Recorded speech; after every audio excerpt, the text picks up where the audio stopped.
یه روز به رضا شاه گفتن کرایه درشکه خیلی گرون شده. لباس مبدل شخصی پوشید و رفت میدون توپخونه. به یه درشکه‌چی گفت آهای تا شمرون چقدر میگیری؟ درشکه‌چی بدون اینکه بشناسه گفت ما به نرخ دولتی کار نمی‌کنیم. رضا شاه گفت 5 شاهی. یارو گفت برو بالا. 10 شاهی. برو بالا. 15 شاهی. برو بالا. 30 شاهی. درشکه‌چی گفت بزن قدش. رضا شاه سوار شد. یارو یه نگاهی انداخت گفت سربازی؟ رضا شاه گفت برو بالا. گروهبانی؟ برو بالا. افسری؟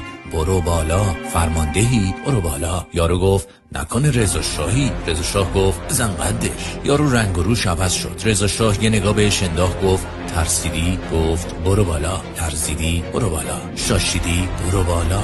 ریدی؟ یارو گفت بزن قدش. درشکه‌چی گفت منو میبرید زندان؟ رضا شاه گفت برو بالا. تبعید میکنید؟ برو بالا. اعدامم میکنید؟ بزن قدش. اگه جالب بود لایک کن و برای همه بفرست و یه قلب واسه پدر ایران نوین رضا شاه بزرگ بزن.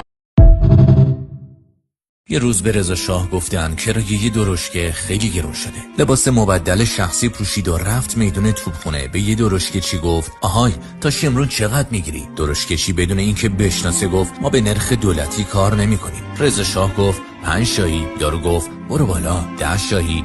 برو بالا. 15 شاهی. برو بالا. 30 شاهی. درشکه‌چی گفت بزن قدش. رضا شاه سوار شد. یارو یه نگاهی انداخت گفت سربازی؟ رضا شاه گفت برو بالا. گروهبانی؟ برو بالا. افسری؟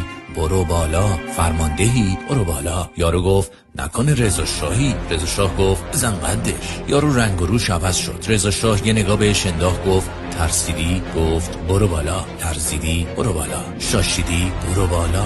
ریدی؟ یارو گفت بزن قدش. درشکه‌چی گفت منو میبرید زندان؟ رضا شاه گفت برو بالا. تبعید میکنید؟ برو بالا. اعدامم میکنید؟ بزن قدش. اگه جالب بود لایک کن و برای همه بفرست و یه قلب واسه پدر ایران نوین رضا شاه بزرگ بزن.